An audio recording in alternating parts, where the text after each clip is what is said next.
Ma mère est malade, alors je suis venu à sa place. Quand Emily, 10 ans, est entrée dans le bureau d'un milliardaire pour passer l'entretien de sa mère, les agences de sécurité se sont précipitées pour la faire sortir. Le milliardaire s'apprêtait à la mettre à la porte. Mais ce qu'il a fait ensuite était incroyable. Les immenses portes vitrées du gratte-ciel ne semblaient pas s'ouvrir pour des gens comme Emily. À l'intérieur de ce bâtiment se trouvait la seule chance de sauver sa famille de l'expulsion. Mais l'entretien était dans 20 minutes et sa mère ne pouvait même pas lever la tête de l'oreiller. La lumière du matin était grise et impitoyable lorsqu'elle traversait les rideaux fins du petit appartement. Elle mettait en évidence les grains de poussière qui dansaient dans l'air froid. Le chauffage avait été coupé 3 jours auparavant. Il fallait choisir entre le chauffage et la nourriture, et Mary avait choisi la nourriture pour sa fille. Dans un coin de la pièce, Mary était assise sur le bord du matelas, le corps tremblant. Une toux profonde et saccadée secouait son corps frêle, résonnant bruyamment dans la pièce silencieuse. Elle tenait un téléphone à son oreille d'une main pâle et tremblante. « S'il vous plaît, » dit Mary d'une voix rauque et faible. « J'ai juste besoin de reporter le rendez-vous. Ce n'est qu'une fièvre. Je serai remise demain. » Emily était assise à la petite table de cuisine rayée, à 3 mètres de là.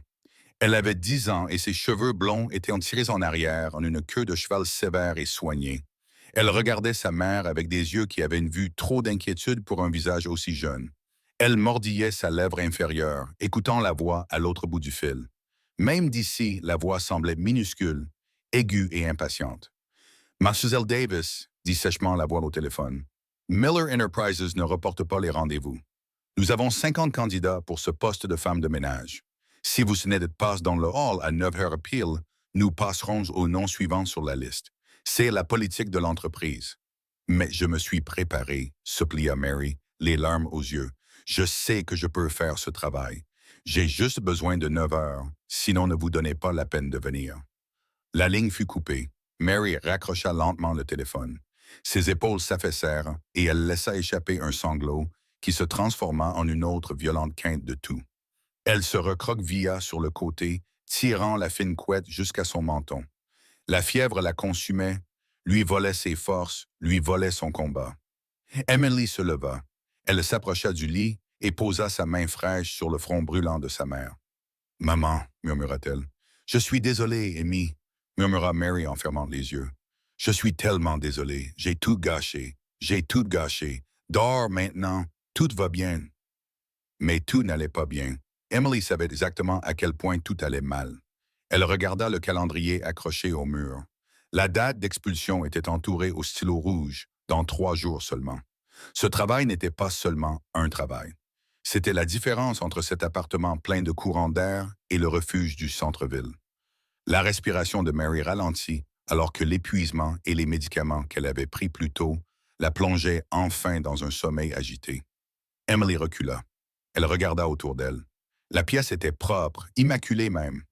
Sa mère gagnait sa vie en nettoyant les sols et elle gardait leur maison impeccable, même si les meubles étaient d'occasion et le tapis usé. Sur la petite commode se trouvait une photo encadrée, la seule chose de valeur qu'elle possédait. C'était une photo en noir et blanc d'un homme âgé en uniforme. Il se tenait droit, la mâchoire serrée, le regard bienveillant, mais intense. Grand-père Frank. Il avait été sergent dans l'armée. Il était mort 2 ans auparavant, mais Emily lui parlait encore dans sa tête. La peur est une réaction. Le courage est une décision, lui disait-il souvent. Quand la pente devient raide, le soldat continue à grimper. Emily regarda sa mère, vaincue et endormie. Puis elle regarda la photo. « Je ne peux pas la laisser perdre son grand-père », murmura-t-elle dans la pièce vide. Son regard se posa sur la chaise où Mary avait disposé ses vêtements la veille au soir. Une blouse blanche propre, repassée jusqu'à être impeccable. Un pantalon noir et un porte-document en cuir. Le porte-document était vieux. Il avait appartenu à grand-père Frank. À l'intérieur se trouvait le CV de Mary. Emily l'avait aidé à le taper à la bibliothèque. Ce n'était pas un long CV, principalement des emplois dans des restaurants, des hôtels et des services de ménage. Mais il était honnête. Emily ressentit une étrange sensation dans sa poitrine. Ce n'était pas de la peur. C'était quelque chose de plus fort. C'était une détermination qui semblait trop grande pour son petit corps. Elle regarda l'heure. Il était 7h45. Le bâtiment se trouvait en centre-ville, à 40 minutes en bus. Emily se déplaça silencieusement. Elle se rendit dans son petit placard. Elle n'avait pas de tailleur, mais elle avait ses vêtements du dimanche, une jupe bleu marine qui commençait à être un peu courte, une chemise blanche boutonnée et un cardigan gris. Elle les enfila. Elle remonta ses chaussettes blanches et enfila ses chaussures d'école noire. Elles étaient éraflées au niveau des orteils. Elle se rendit à l'évier de la cuisine, mouilla une serviette en papier et frotta les éraflures jusqu'à ce que le cuir soit aussi foncé que possible. Présente-toi avec dignité, Emily.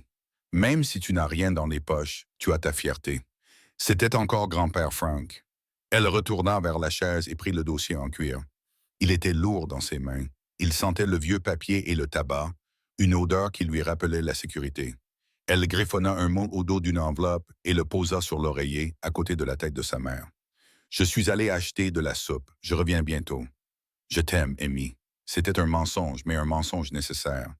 Si sa mère apprenait la vérité, elle essaierait de l'en empêcher ou, pire encore, elle essaierait de sortir du lit et s'effondrerait. Emily passa la clé autour de son cou à l'aide d'une ficelle, prit une profonde inspiration et sortit. La ville était une bête. C'est ainsi que Mary la décrivait toujours. Elle était bruyante, indifférente et rapide. Emily s'assit sur le siège en plastique dur du bus numéro 42, serrant le dossier contre sa poitrine comme un bouclier. Ses pieds ne touchaient pas tout à fait le sol. Le bus sentait les imperméables mouillés et les émanations de diesel. En face d'elle, une femme aux yeux fatigués l'observait. « Pas d'école aujourd'hui, ma chérie ?» demanda la femme. Emily se redressa. « J'ai un rendez-vous important », répondit-elle de sa voix la plus adulte. La femme eut un petit rire sec et sans humour, puis détourna le regard. Emily regarda par la fenêtre. Le quartier aux bâtiments de briques délabrés et aux clôtures grillagées laissait peu à peu place au verre et à l'acier. Les gens sur les trottoirs changeaient aussi. Ils ne portaient plus de bottes de travail et de sweats à capuche, mais des trench coats et des chaussures brillantes. Ils marchaient plus vite, regardaient leur téléphone et évitaient le contact visuel. Emily sentit son estomac se nouer. Elle n'avait pas pris de petit déjeuner. Il n'y avait pas assez de lait pour les céréales et elle voulait garder la dernière tranche de pain pour sa mère. « Concentre-toi, se dit-elle. Objectif de la mission. » Le bus s'arrêta dans un sifflement à l'angle de la 4e rue et de Main. « Quartier financier, » grogna le chauffeur. Emily descendit les marches. Le vent la frappa instantanément. C'était un vent froid et mordant qui tourbillonnait autour des gratte-ciels et s'engouffrait dans les rues comme dans une soufflerie. Il lui piquait les joues et tirait sur sa queue de cheval. Elle frissonna et serra son fin cardigan contre elle. Elle aurait aimé avoir un manteau, mais celui qu'elle possédait avait une fermeture éclair cassée et une tache sur le devant. Il n'aurait pas fait très professionnel.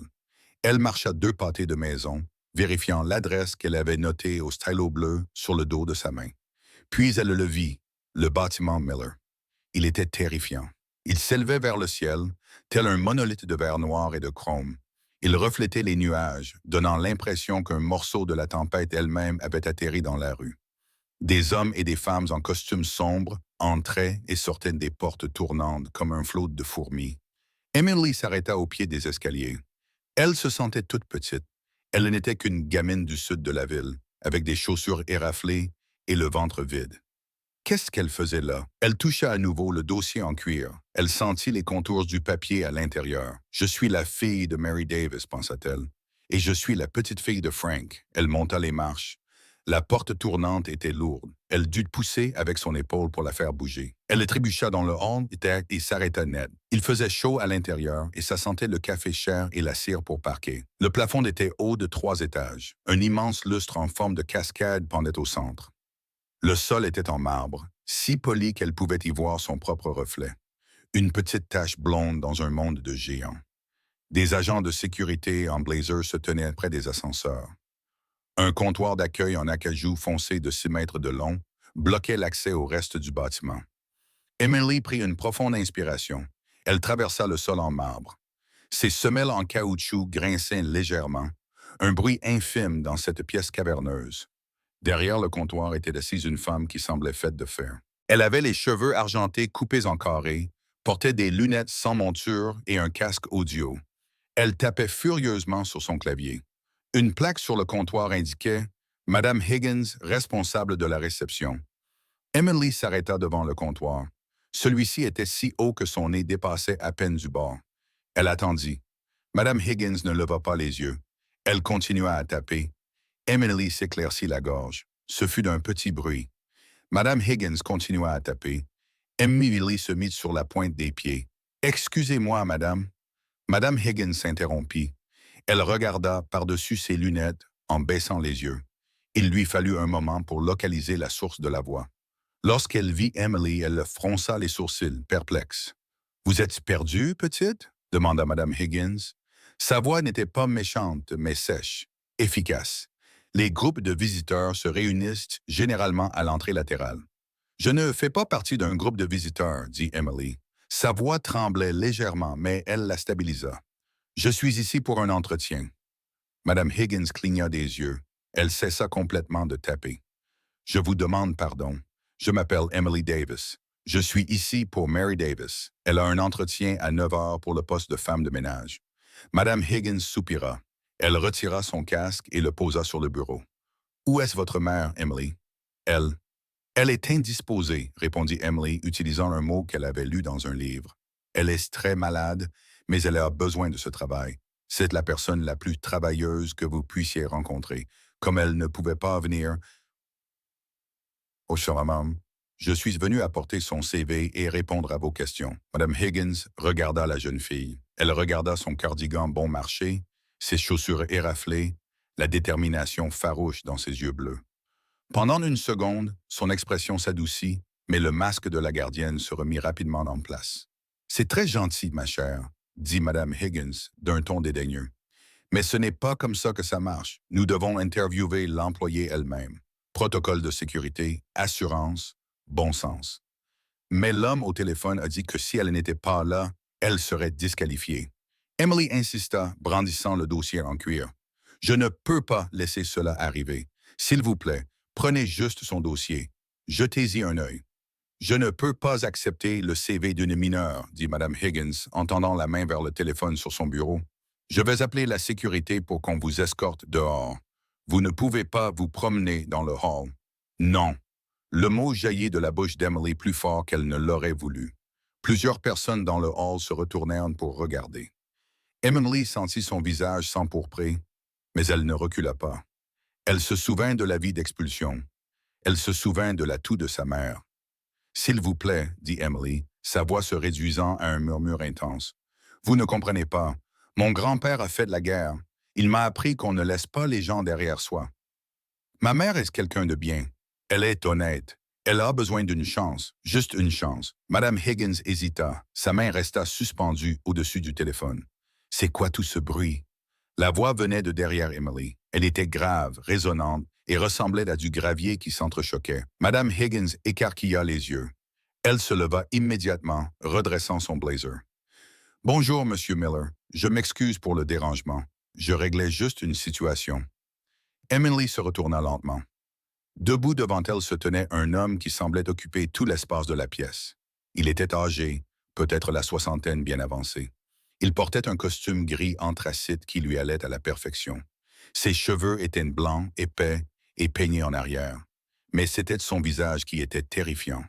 C'était un visage sculpté dans le granit, sillonné de rides profondes. Ses yeux étaient sombres et perçants, comme ceux d'un faucon à la recherche d'un campagnol.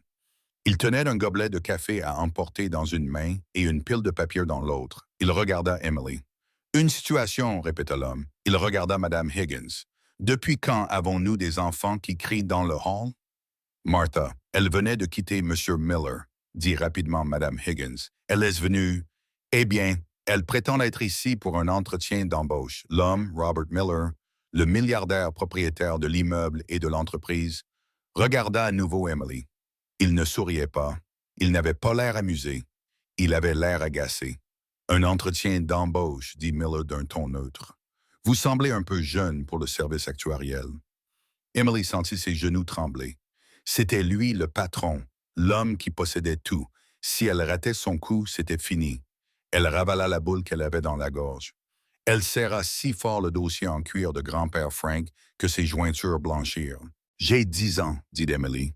Elle se força à le regarder dans les yeux, comme lui avait dit grand-père. Et je ne suis pas ici pour le poste d'actuaire. Je suis ici pour le poste de femme de ménage. Miller haussa un sourcil. Vraiment? Oui, monsieur. Emily répondit.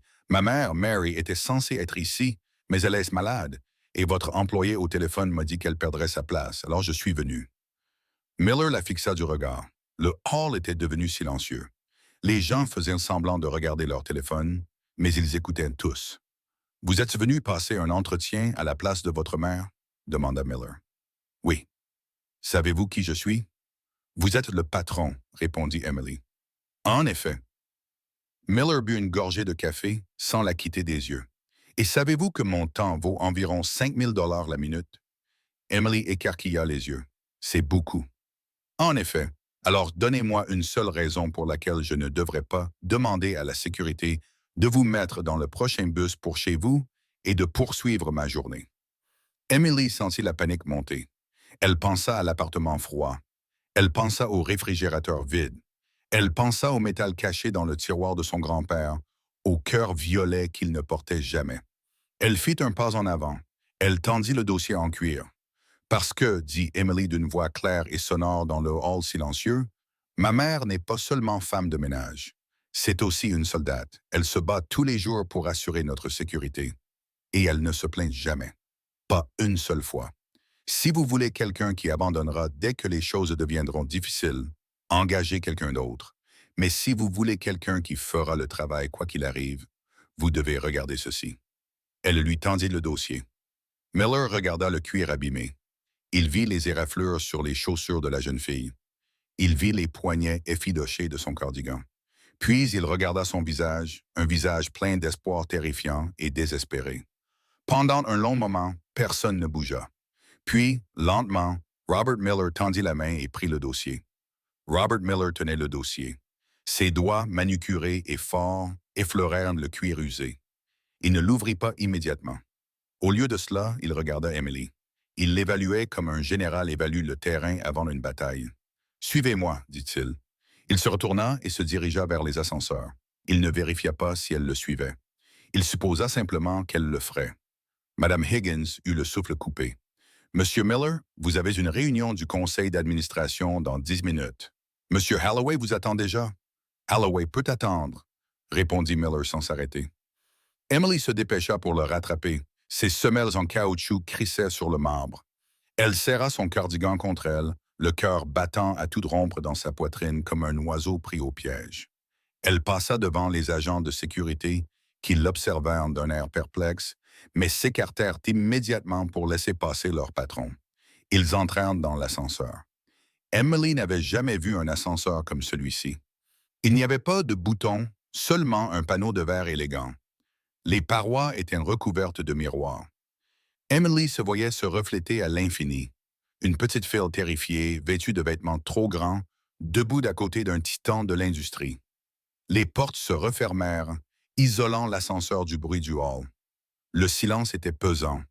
Miller appuya sur un bouton du panneau de verre.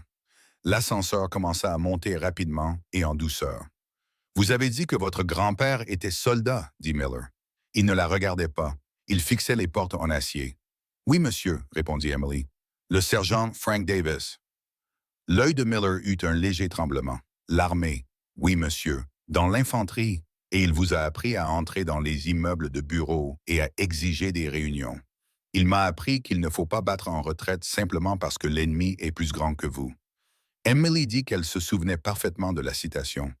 Elle était écrite au dos de la photo dans sa chambre. Il disait « La taille n'est qu'une question de géographie. C'est l'esprit qui permet de prendre la colline. » Miller tourna lentement la tête pour la regarder. L'ascenseur sonna doucement en passant le 40e étage. « C'est l'esprit qui conquiert la colline, » répéta Miller doucement. Sa voix semblait différente, moins grave, plus semblable à un tonnerre lointain. Je n'avais pas entendu cette phrase depuis très longtemps. Les portes s'ouvrirent au dernier étage. Si le hall d'entrée était impressionnant, l'étage des cadres était un tout autre monde. La moquette était épaisse et silencieuse. Les murs étaient ornés d'œuvres d'art moderne qui ressemblaient à des éclaboussures de peinture rageuse. Une vue de toute la ville s'étendait à travers les baies vitrées. Un homme en costume bleu faisait les 100 pas devant le bureau de la réceptionniste. Il semblait plus jeune que Miller, peut-être 40 ans, avec des cheveux lissés en arrière et une montre qui coûtait plus cher que l'immeuble d'Emily. C'était M. Halloway. Robert Halloway dit en se retournant, « Enfin, les investisseurs sont là. Qui est-ce? » Halloway regarda Emily avec un mélange d'amusement et de dégoût. Il plissa légèrement le nez comme s'il sentait quelque chose de désagréable. « Voici Emily, » dit Miller en passant devant lui. « Elle est actuellement la partie la plus intéressante de ma matinée. »« C'est une enfant, » ricana Halloway en les suivant. « Robert, nous devons discuter de la fusion. Nous ne pouvons pas laisser des enfants errants se promener dans les bureaux de la direction. Cela ne fait pas professionnel. Dois-je appeler la sécurité? » Miller s'arrêta. Il se tourna lentement vers Halloway. « James, » dit Miller doucement, « savez-vous pourquoi j'ai créé cette entreprise? » Halloway cligna des yeux. « Pour gagner de l'argent, Robert? Pour dominer le marché? »« Non, » répondit Miller, « je l'ai créé pour pouvoir faire tout ce qui me plaît. Et en ce moment, j'ai envie de mener un entretien. » Il pointa du doigt la lourde porte en chêne de son bureau. « Attendez ici. » Halloway ferma la bouche. Il lança un regard noir à Emily. Emily ne lui rendit pas son regard. Elle se redressa simplement, imitant la posture de Miller. Miller ouvrit la porte et fit entrer Emily. Le bureau était immense. Un bureau de la taille d'une table à manger était placé devant la fenêtre. 2 fauteuils en cuir lui faisaient face. Miller passa derrière le bureau et s'assit. Il fit signe à Emily de s'asseoir. Emily grimpa sur le fauteuil. Il était moelleux et l'engloutit. Ses pieds pendaient à quelques centimètres du sol. Elle posa ses mains sur ses genoux pour les empêcher de trembler. Miller posa enfin le dossier en cuir sur le bureau. Il l'ouvrit. La première chose qu'il vit fut le CV. Il était soigné, tapé sur du papier ordinaire. Expérience de Mary Davis. Motel 6 de 2018 à 2020. The Downtown Diner de 2020 à 2022. Il le parcourut rapidement. C'était une liste modeste. Il y avait des lacunes. Les lacunes signifiaient généralement des problèmes, une addiction, la prison ou la paresse. « Pourquoi ces lacunes? » demanda Miller en tapotant le papier. De 2016 à 2018, aucun emploi n'était mentionné. « C'est à cette époque que grand-père est tombé malade, » répondit Emily sans hésiter. « Il avait un cancer. Maman a quitté son emploi à l'épicerie pour s'occuper de lui. Elle a appris à changer ses perfusions. Elle a appris à le soulever lorsqu'il ne pouvait plus marcher. Elle a tout fait toute seule, car les infirmières coûtaient trop cher. » Mahler cessa de lire. Il regarda la jeune fille. Elle avait quitté un emploi rémunéré pour s'occuper d'un homme mourant. Ce n'était pas n'importe quel homme, dit Emily avec férocité. C'était son père. On ne laisse pas tomber sa famille. Miller se cala dans son fauteuil. Le cuir craqua. Il regarda par la fenêtre le ciel gris. Et maintenant, c'est elle qui est malade. Mahler dit que c'est une pneumonie. Emily dit, « Je crois qu'elle tousse jusqu'à ne plus pouvoir respirer. Elle est brûlante, mais elle a essayé de se lever ce matin. Elle a essayé de mettre ses chaussures. J'ai dû les cacher. » « Tu as caché ses chaussures? » « Oui. Si elle sortait dans le froid, son état empirerait. Mais nous avons besoin d'argent. Le propriétaire a mis un papier rouge sur notre porte. L'avis d'expulsion. » Miller prit note. « Oui, 3 jours. » La voix d'Emily tremblait, mais elle déglutit péniblement et retint ses larmes. « J'ai donc besoin que vous lui donniez le poste. Je peux l'aider. Je peux récurer les sols jusqu'à ce qu'elle aille mieux. Je sais nettoyer. Je m'occupe de tout notre appartement. Je sais qu'il faut utiliser le nettoyant bleu pour le verre et le jaune pour le bois. » Miller l'observait. Il avait côtoyé des sénateurs, des PDG et des chefs de guerre. Il avait vu des hommes mentir sans ciller. Il avait vu la cupidité sous 1000 facettes différentes. Mais là, c'était brut. C'était d'une intégrité désespérée, sans fioriture. Il baissa les yeux vers le dossier. Il retourna le CV. Sous celui-ci, dans la pochette, se trouvait une photo. Emily avait dû oublier de la retirer lorsqu'elle avait pris le dossier. Miller se figea. Sa main, d'habitude si ferme, tremblait légèrement lorsqu'il tendit le bras vers la photo. C'était une vieille photo en noir et blanc. Un groupe de jeunes hommes, en treillis boueux debout devant une Jeep. Ils avaient l'air épuisés, sales et jeunes. Mahler la prit. Il plissa les yeux pour regarder les visages. « C'est grand-père, » dit Emily en désignant le grand homme à gauche. « Le sergent Frank. » Miller ne dit rien. Son regard passa du visage sur la photo à la jeune fille assise en face de lui. Il regarda son menton, son air obstiné, et regarda ses yeux d'un bleu vif, intelligent, intrépide. Il regarda à nouveau la photo, mais ce n'était pas Frank qui regardait. Il regardait le garçon maigre et terrifié debout à côté de Frank. Le garçon avec le casque trop grand pour sa tête. Le garçon qui tenait un poste radio. Miller toucha le visage du garçon sur la photo. « Soldat Miller », murmura-t-il. Emily pencha la tête. « Quoi? » Miller s'éclaircit la gorge. C'était un son rauque et dur. Il posa la photo délicatement, comme si elle était en verre. « Votre grand-père, » dit Miller, la voix plus grave. « Il a servi dans la Seine-Ouinième, les Screaming Eagles. Oui, monsieur. Il disait qu'ils étaient les meilleurs. » « Il l'était, » dit Miller. Il fixa le bureau. Les souvenirs lui revenaient en masse, sans qu'il les ait sollicités. L'odeur de la jungle humide, le bruit des mortiers, la peur qui avait le goût du cuivre dans sa bouche. Il se souvenait d'une nuit en 1968, d'une ligne de crête dans la vallée d'Achat. Ils étaient coincés. Il avait 19 ans, il était opérateur radio et il était paralysé. Il ne pouvait plus bouger. Les traçants déchiquetaient le sol autour de lui. Puis une main avait agrippé son gilet, une main puissante. « Lève-toi, Miller. Bouge ton cul, fiston. On ne va pas mourir ici aujourd'hui. » Frank Davis, Frank l'avait traîné sur 50 mètres dans la boue jusqu'à un endroit sûr. Frank avait reçu un éclat d'obus dans la jambe cette nuit-là, une blessure qui l'avait rendu boiteux. Il n'en avait jamais parlé. Il avait simplement bandé sa jambe et continué à tirer. Miller regarda Emily. Cette fille était la petite fille de l'homme qui lui avait sauvé la vie. Et maintenant, l'homme qui possédait le ciel était sur le point de laisser la fille du Sauveur être jetée à la rue pour un travail de nettoyage. Un goût amer envahit la bouche de Miller. Honte. Il avait bâti un empire. Il avait des milliards à la banque. Et Frank Davis était mort pauvre, laissant une fille et une petite fille mourir de faim dans un appartement plein de courants d'air. « Monsieur, » demanda Emily, « ai-je fait quelque chose de mal? » Miller cligna des yeux, revenant brusquement au présent. Il regarda la jeune fille. Elle se tordait les mains sur ses genoux, terrifiée à l'idée de l'avoir offensée. « Non, Emily, dit Miller, tu as tout fait correctement. » Il se leva.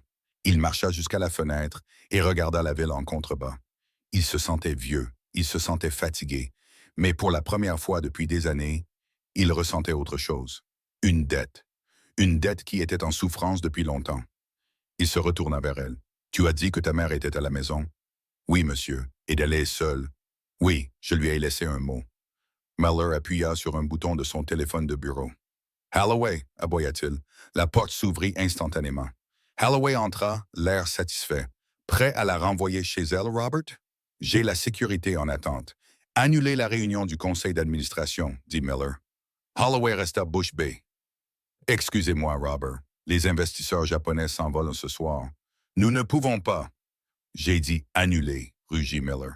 La puissance de sa voix fit trembler la pièce. « Reprogrammez-la pour la semaine prochaine. Si cela ne leur convient pas, dites-leur de trouver un autre partenaire. » Il attrapa son manteau sur le porte-manteau. Il contourna le bureau et tendit la main à Emily.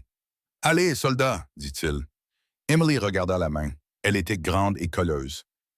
Elle glissa de sa chaise et la prit. Sa main disparut dans la sienne. « Où allons-nous? » demanda-t-elle. « Nous allons mener la deuxième partie de cet entretien, » dit Miller. « En personne, mais ma maison n'est pas comme ça, » balbutia Emily en regardant autour d'elle. Elle est petite et le chauffage est cassé. Le visage de Miller se crispa. L'idée que la famille de Frank puisse avoir froid le mettait hors de lui. « Alors nous allons le réparer, » dit Miller. Il la conduisit hors du bureau, passant devant un Holloway stupéfait. « Robert, tu es fou? » leur cria Holloway. « Où allez-vous? » Miller ne se retourna pas. Il accompagna Emily jusqu'à l'ascenseur. « Je vais payer une dette, James, » dit Miller alors que les portes se refermaient. Une très vieille dette. La voiture était une berline noire, longue et rutilante. Les sièges étaient chauffants. Emily s'assit à l'arrière, s'enfonçant dans le cuir. Elle n'avait jamais été dans une voiture qui sentait les chaussures neuves. Miller s'assit à côté d'elle. Il était au téléphone, aboyant des ordres. « Envoyez le Dr. Harris dans le sud. Peu importe s'il est en opération. Allez chercher son associé. Je veux un pneumologue à cette adresse dans 20 minutes. Et dites à la compagnie de chauffage que je veux aussi un technicien sur place. Priorité numéro 1. Il raccrocha et regarda Emily. Elle le fixait, les yeux écarquillés. Le docteur Harris est-il aussi chargé des entretiens d'embauche? Demanda-t-elle. Un soupçon de sourire effleura les lèvres de Miller. Quelque chose comme ça. La voiture avançait sans à-coups dans les rues de la ville, glissant sur les nids de poules qui auraient secoué le bus. Ils laissèrent derrière eux les tours brillantes. Les rues devinrent plus étroites, les bâtiments gris et délabrés. Miller regarda par la fenêtre. Il vit la pauvreté. Il vit les fenêtres condamnées. Il se demanda combien de fois Frank avait parcouru ces rues, boitant sur sa jambe blessée, trop fier pour demander de l'aide. « Pourquoi ne m'as-tu pas appelé, Frank ?» pensa Miller. « Je t'aurais donné le monde entier. » Mais il savait pourquoi. Frank était fier. Frank n'acceptait pas l'aumône. La voiture s'arrêta devant l'immeuble d'Emily. C'était un immeuble en briques de 4 étages. La peinture de la porte d'entrée était écaillée. Un groupe d'adolescents assis sur le perron cessa de parler et regarda la voiture de luxe. Le chauffeur, un homme corpulent nommé Samson, ouvrit la porte. « Attends ici, Samson, dit Miller. Laisse le moteur tourner. » Miller sortit sur le trottoir fissuré. Il ajusta son costume coûteux. Il semblait complètement déplacé, comme un diamant dans un bac à charbon. Emily sortit. « C'est au 3e étage. L'ascenseur est en panne. Passe devant, dit Miller. » Ils passèrent devant les adolescents. L'un d'eux, un garçon vêtu d'un sweat à capuche, s'avança. « Jolie voiture, vieil homme, » ricana le garçon. « Vous êtes perdu? » Miller s'arrêta. Il tourna lentement la tête. Il lança au garçon le même regard qu'il avait lancé au conseil d'administration lorsqu'il avait tenté de le destituer en 1995. Un regard d'une froideur absolument terrifiante. « Je suis exactement là où je veux être, » dit Miller. « Écarte-toi, fiston. » Le garçon hésita, vit le regard de Miller, les yeux d'un homme qui avait vu des choses que le garçon ne pouvait imaginer, et recula. Emily le conduisit à l'étage. La cage d'escalier sentait l'huile de cuisson rance et le béton humide. Ils montèrent jusqu'au 3e étage. Emily chercha la clé autour de son cou. Ses mains tremblaient. Elle eut soudain peur. Et si sa mère était en colère? Et si l'appartement était trop en désordre? Et si Miller les renvoyait avant même qu'ils aient commencé? Elle déverrouilla la porte et la poussa. L'appartement était glacial. Il faisait plus froid à l'intérieur que dans le couloir. « Maman !» appela doucement Emily. Il n'y eut pas de réponse. La panique envahit Emily. Elle laissa tomber le dossier de son grand-père et courut vers la chambre. « Maman !» Miller la suivit, ses pas lourds résonnant sur le parquet fin. Ils entrèrent dans la chambre. Mary était allongée sur le lit, emmêlée dans les draps. Son visage était rouge vif, d'un rouge peu naturel, mais ses lèvres étaient bleues. Elle tremblait violemment, ses dents claquaient avec un bruit qui remplissait la pièce. « Elle ne se réveille pas !» cria Emily en secouant l'épaule de sa mère. « Maman, s'il te plaît. » Miller réagit instantanément. Il repoussa Emily, non pas brutalement, mais avec urgence. Il ôta sa coûteuse veste de costume gris anthracite et la jeta sur Mary. Il posa le dos de sa main sur sa joue. « Elle est brûlante, » dit Miller d'un ton grave. « Une septicémie. » Il se tourna vers Emily. La petite fille se tenait près du lit, les larmes coulant enfin sur ses joues, son courage s'effondrant sous le poids du silence de sa mère. « Emily, » dit Miller d'une voix forte et autoritaire, « j'ai besoin que tu sois une petite soldate. Tu peux le faire? » Emily renifla et s'essuya le nez sur sa manche. Elle regarda sa mère, puis Miller. Elle acquiesça. « Bien. Va dans la salle de bain, prends une serviette, mouille-la avec de l'eau froide, apporte-la ici. » Emily courut. Miller sortit son téléphone. Il appela Samson. « Oubliez le médecin, » aboya Miller. « Nous l'amenons ici. Appelez l'hôpital. Dites-leur que Robert Miller arrive avec une patiente dans un état critique. Je veux une équipe de traumatologie dans la salle dès maintenant. » Il raccrocha. Il regarda la femme allongée dans le lit. Elle ressemblait tellement à Frank. Le même nez, le même menton. « Tiens bon, Mary, » murmura Miller. « Je suis là, les secours sont arrivés. » Emily revint en courant avec la serviette humide. Miller la prit et essuya doucement le front de Mary. « Samson arrive pour m'aider à la porter. » Miller dit à Emily, « Nous l'emmenons à l'hôpital. » Mais la voix d'Emily était faible. « Nous n'avons pas d'assurance. » L'hôpital l'avait dit la dernière fois. Miller regarda l'enfant avec un moment. Il tendit la main et la posa sur son épaule. « Emily, dit-il, laisse-moi m'occuper des factures. Ton travail, c'est de lui tenir la main. Compris? Oui, monsieur. Samson, le chauffeur, apparut dans l'embrasure de la porte, occupant tout l'espace. C'était un homme gigantesque. Monsieur, enveloppez-la dans la couette, Samson. Doucement, elle est fragile. Alors que Samson soulevait Mary aussi facilement qu'une poupée, Miller aperçut quelque chose sur la table de chevet. C'était le mot qu'Emily avait laissé. Je suis allé au magasin acheter de la soupe. À côté, il y avait une petite Bible usée. Miller prit la Bible. Il ouvrit la couverture. À l'intérieur, une inscription à Mary était écrite à l'encre délavée. La foi est la preuve des choses que l'on ne voit pas. Avec tout mon amour, papa. Dunning, 1969. Miller referma le livre et le mit dans sa poche. Il regarda une dernière fois la chambre froide vide. « Allons-y, dit-il. » Les portes coulissantes des urgences s'ouvrirent brusquement. Ce n'était pas l'entrée habituelle. D'habitude, on entre, on prend un numéro et on attend 6 heures en tenant un gobelet en papier. Mais pas quand on est avec Robert Miller. Le docteur Harris, le chef du service de médecine, attendait à la porte. C'était un homme grand, aux tempes grisonnantes et au visage sérieux. Il ne regarda pas les formulaires d'assurance. Il regarda Miller. « La salle de traumatologie 1 est prête, Robert. » Le docteur Harris dit. « Le spécialiste des maladies infectieuses est en route. » Samson porta Mary à l'intérieur. Elle semblait si petite dans ses bras, enveloppée dans la couverture coûteuse comme un oiseau blessé. Emily courait à leur côté, la main agrippée au bord de la couverture. « Tout va bien, maman. Nous sommes là, le médecin spécialisé est là. » Ils traversèrent les couloirs à toute vitesse. Les infirmières s'écartèrent, les aides-soignants arrêtèrent leurs chariots. C'était une défaillance du pouvoir qui se déplaçait dans les couloirs blancs stériles. Ils arrivèrent à la salle de traumatologie. Une équipe d'infirmières en blouse bleue se précipita vers Mary. La saturation en oxygène est de 82%. Une infirmière cria. La tension artérielle chute à 70/40. Elle est sceptique. Le docteur Harris aboya. Commencez 2 perfusions. Des antibiotiques à large spectre. Apportez la couverture réfrigérante. Une infirmière repoussa doucement Emily vers la porte. « Tu dois attendre dehors, ma chérie. Laisse-nous travailler. » Emily planta ses talons dans le linoléum. « Non, je dois rester. Elle n'aime pas le noir. Elle a peur. » Miller s'avança. Il posa ses grandes mains sur les épaules d'Emily. Il ne la repoussa pas. Il la maintint simplement en place. « Emily, dit-il. » Sa voix était basse, couvrant le bip des moniteurs et les cris. « Reposez-vous, soldat. » Emily leva les yeux vers lui, les larmes coulant sur son visage, traçant des sillons dans la saleté sur ses joues. « Mais elle est tout ce que j'ai, » murmura-t-elle. « Si elle part, je serai seule. » La peur dans sa voix brisa le cœur de Miller. Elle fissura la carapace de granit qu'il avait construite autour de lui pendant 40 ans. « Elle est entre les meilleures mains du monde, » dit Miller. « Et vous n'êtes pas sur le parole. Vous êtes avec moi. » Il la guida doucement hors de la pièce. Les lourdes portes se refermèrent, masquant la vue du visage pâle de Mary. La salle d'attente privée réservée à la famille au 4e étage était calme. Elle ne sentait pas l'hôpital. Elle sentait la lavande et le silence. Il y avait une machine à café qui moulissait des grains frais, et les chaises étaient en cuir souple. Cela faisait 4 heures.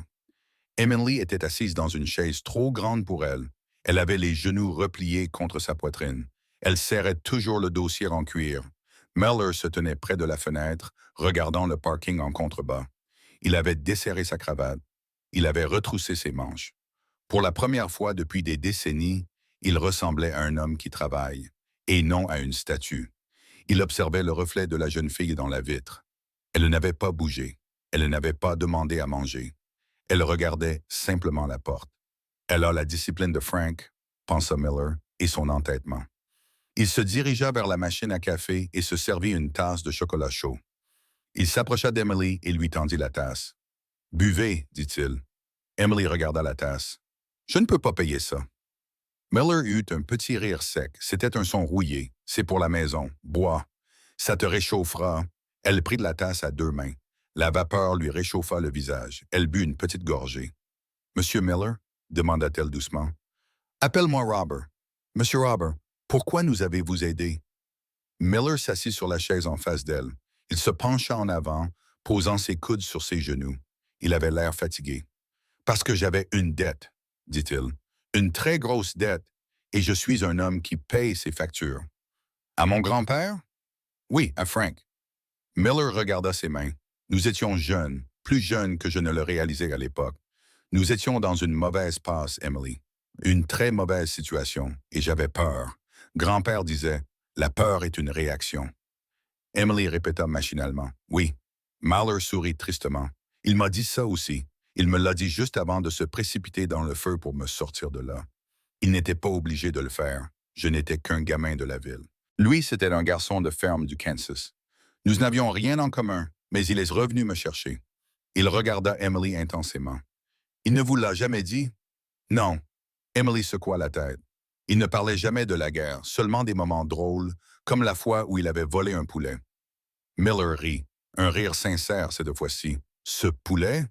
Je me souviens de ce poulet. C'était le plus coriace que j'ai jamais mangé. Le rire s'évanouit dans un silence confortable. Il est mort pauvre, dit Miller, l'amertume revenant dans sa voix. J'ai vérifié les archives pendant que nous attendions. Pas de pension, pas d'allocation. Pourquoi? Les papiers ont été perdus, répondit simplement Emily. Il y a eu un incendie au centre d'archives de Saint-Louis. C'est ce qu'ils ont dit. Il a écrit des lettres. Maman a écrit des lettres, mais ils ont dit qu'ils ne pouvaient pas prouver qu'il était là-bas sans les papiers. Miller serra les mâchoires. Ils ne pouvaient pas le prouver. Non. Alors, il a travaillé à la quincaillerie jusqu'à ce que sa jambe empire. Puis, il s'est assis dans son fauteuil et m'a raconté des histoires. Miller s'est levé et s'est dirigé à nouveau vers la fenêtre. Sa colère était froide et dure dans sa poitrine. Un héros de l'armée américaine s'est vu refuser ce qui lui était dû à cause de la paperasse, tandis que Miller était assis dans une tour de verre et gagnait des millions. La porte s'est ouverte. Ce n'était pas le médecin. C'était James Halloway. Halloway avait l'air agité. Il tenait une tablette. Robert Halloway siffla en fermant la porte derrière lui. Cela devient ridicule. Les investisseurs japonais menacent de se retirer. Vous avez été absent toute la journée. Et pourquoi? Un concierge? Miller se retourna lentement. La température de la pièce sembla baisser de 10 degrés. Un concierge, répéta Miller. Oui, une femme de ménage. Holloway fit signe à Emily et à son enfant. Écoutez, faites-leur un chèque. Donnez-leur 5 000 $. C'est une fortune pour des gens comme eux. Ensuite, retournons au bureau. Emily se recroquevilla sur sa chaise. Elle sentait la honte lui brûler les joues. Des gens comme eux. Miller s'avança vers Halloway. Il marchait calmement, mais il y avait une menace dans sa démarche qui fit reculer Halloway d'un pas. James, dit Miller doucement, savez-vous ce que cette fille a fait aujourd'hui? Elle a interrompu une réunion. Elle s'est jetée dans la gueule du loup pour sauver sa mère. Miller dit, elle a fait preuve de plus de courage en 10 minutes que vous n'en avez montré pendant toute votre carrière dans l'Ivy League. Robert, soyez raisonnable. Je suis raisonnable. Je me rends compte que je me suis entouré de gens qui connaissent le prix de tout et la valeur de rien. Miller arracha la tablette des mains de Halloway. Il regarda les chiffres de la fusion à l'écran. Il a appuyé sur quelques boutons et a supprimé le fichier. Robert, a crié Halloway. C'était la seule copie. Alors tu ferais mieux de commencer à taper, a dit Miller. Mais pas ici. Tu es viré, James. Tu ne peux pas me virer. Je possède 51% des actions. Je peux virer Dieu s'il travaille pour moi. Sors d'ici. Envoie ton badge à la sécurité. Halloway est resté bouche bée. Il a regardé Miller, puis Emily. Il rougit, puis pâlit. Il fit demi-tour et sortit en trombe. Miller prit une profonde inspiration. Il ajusta ses poignets. Il regarda Emily. « Désolé pour ça, dit-il. Je ne faisais que sortir les poubelles. » C'était le soir quand le Dr. Harris arriva enfin. Il avait l'air épuisé, mais il souriait. « Elle a passé le cap, dit-il. Emily laissa tomber sa tasse. Elle rebondit sur la moquette. « Elle va bien? » « Elle dort. La fièvre est tombée il y a environ 20 minutes. Les antibiotiques agissent rapidement. Votre mère est forte. Elle a un cœur de battante. » Emily laissa échapper un sanglot bruyant, laid, merveilleux, de soulagement. « Je peux la voir? » Brièvement. « Elle a besoin de repos. » Miller se leva. « Allez-y, Emily. Je vais attendre ici. » Emily courut vers la porte, puis s'arrêta. Elle regarda le milliardaire. « Venez avec moi, dit-elle. S'il vous plaît, elle a besoin de savoir. » Miller hésita. Il ne se sentait pas digne d'entrer dans cette chambre, mais il ne pouvait pas dire non à ses yeux. Ils entrèrent dans la pièce. La lumière était tamisée. Les machines émettaient des bips rythmiques, un pouls régulier et rassurant. Mary était calée sur des oreillers. Elle était pâle, mais la terrible rougeur avait disparu. Ses yeux étaient ouverts, embrumés et confus. « Amy, murmura-t-elle d'une voix rauque. « Maman. » Emily grimpa sur le lit en prenant soin d'éviter les tubes. Elle enfouit son visage dans le cou de sa mère. Mary caressa les cheveux de sa fille. Son regard se posa sur l'homme debout au pied du lit. Un homme vêtu d'un costume qui coûtait plus cher que ce qu'elle gagnerait dans 10 ans. « Qui? » murmura Mary. « Madame Davis, dit Miller. Il fit un pas en avant. Il ne s'inclina pas, mais baissa la tête en signe de respect. « Je suis Robert Miller. » Les yeux de Mary s'écarquillèrent. L'entretien. « Je l'ai manqué. Je suis vraiment désolé. Je vous en prie, je peux travailler. J'ai juste besoin de quelques jours. »« Chut, » dit Miller doucement. « Arrêtez. Il n'y a pas d'entretien. » Le visage de Mary s'assombrit. Elle ferma les yeux. « Je comprends. Je comprends. »« Non, » dit Miller. « Vous ne comprenez pas. » Il fouilla dans sa poche et en sortit la vieille photo, celle de l'escouade au Vietnam. Il la brandit. « Vous connaissez cette photo? » Mary plissa les yeux. « C'est l'escouade de mon père, les Screaming Eagles. Savez-vous qui est le garçon maigre à côté de lui? » Mary regarda. Elle regarda l'homme en costume. Elle regarda à nouveau la photo. « C'est vous. C'est moi, dit Miller. » Sa voix se brisa. « Ton père m'a porté sur 2 kilomètres avec une jambe brisée. Il m'a sauvé la vie, Mary, et je ne t'ai jamais remercié. » Les larmes montèrent aux yeux de Mary. Il parlait d'un certain Bobby. Il disait que Bobby était le seul à savoir jouer au poker comme il faut. Miller rit et des larmes coulèrent sur ses joues de granit. « C'était moi, Bobby. Je suis Bobby. » Il tendit la main et prit celle de Mary. Elle était rugueuse, cailleuse à force d'avoir frotté les sols pendant des années. « Je suis désolé de ne pas avoir été là, » dit Miller. « Je suis désolé que tu aies dû te battre, mais tout cela prend fin aujourd'hui. » 3 jours plus tard, Mary sortait de l'hôpital. Elle était assise dans un fauteuil roulant, même si elle disait pouvoir marcher. Emily la poussait. Miller marchait à côté d'elle. Elles ne se rendirent pas à l'arrêt de bus. Sampson les attendait avec la voiture. « Où allons-nous? » demanda Mary. « À notre appartement. Le propriétaire a probablement changé les serrures à présent. » « Nous n'allons pas à l'appartement. » Miller dit, « Mais mes affaires ont été déménagées. » Miller dit que Sampson s'en était occupé la veille. Tout était emballé. « Emballé où? » Miller fit signe à Sampson de démarrer. Ils quittèrent la ville en direction de la banlieue verdoyante. Ils s'engagèrent dans une longue allée bordée de chênes. Au bout se trouvait une maison. Ce n'était pas un manoir, mais elle était magnifique. Des briques blanches, des volets bleus, un grand porche. « Robert, » dit Mary, paniquée, « je ne peux pas accepter ça. Je ne peux pas. C'est trop. La charité est une chose, mais ce n'est pas de la charité, » l'interrompit Miller. Il se tourna vers eux depuis le siège avant. Il sortit une épaisse enveloppe de la poche de sa veste. « Ceci, » dit Miller, « c'est ton salaire rétroactif. »« Quoi? J'ai calculé la prime de risque de votre père avec les intérêts composés de 1969 à aujourd'hui, plus les avantages qui lui ont été refusés, plus les honoraires de consultant pour avoir sauvé le PDG de Miller Enterprises. » Il lui tendit l'enveloppe. Elle était lourde. Et Miller poursuivit, « J'ai une offre d'emploi si vous le souhaitez. » Mary s'essuya les yeux. « Le poste de femme de ménage? » Miller secoua la tête. « Non, j'ai annulé ce poste. Je me suis rendu compte que je n'avais pas besoin d'une femme de ménage. J'en ai déjà beaucoup. » Il regarda Emily, puis Mary. « Je vais ouvrir une nouvelle division de l'entreprise, les programmes d'aide aux vétérans Frank Davis.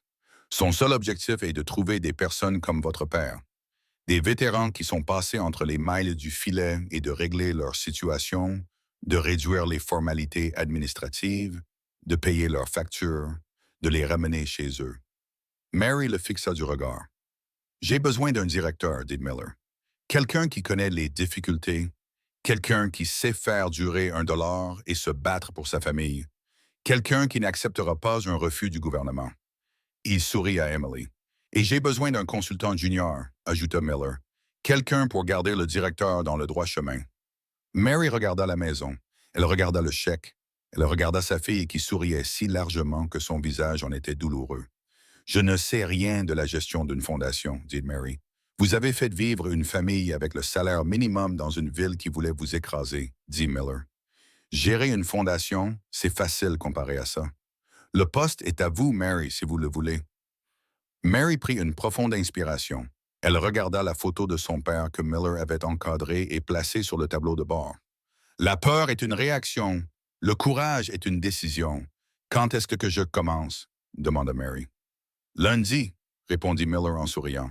Maintenant, allons voir votre nouvelle cuisine. Je crois qu'Emily a dit que vous faisiez la meilleure tarte aux pommes de l'État.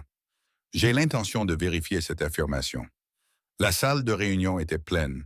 Des hommes en costume étaient assis autour de la table, mais à la tête de la table se trouvait Mary Davis, vêtue d'un blazer bleu marine impeccable. À côté d'elle était assise Emily, vêtue d'un uniforme scolaire, qui faisait tranquillement ses devoirs. Les chiffres du projet de logement pour les anciens combattants sont arrivés, a déclaré Mary d'une voix forte et claire.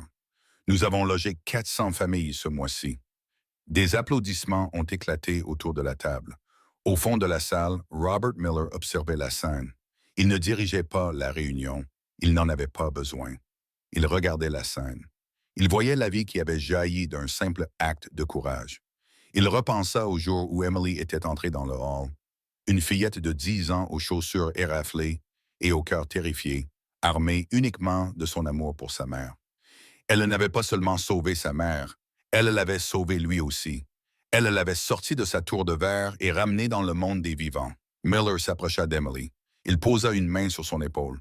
Elle leva les yeux et sourit. « Beau travail aujourd'hui, soldat, » murmura-t-il. « Merci, grand-père Bobby, » murmura-t-elle en retour.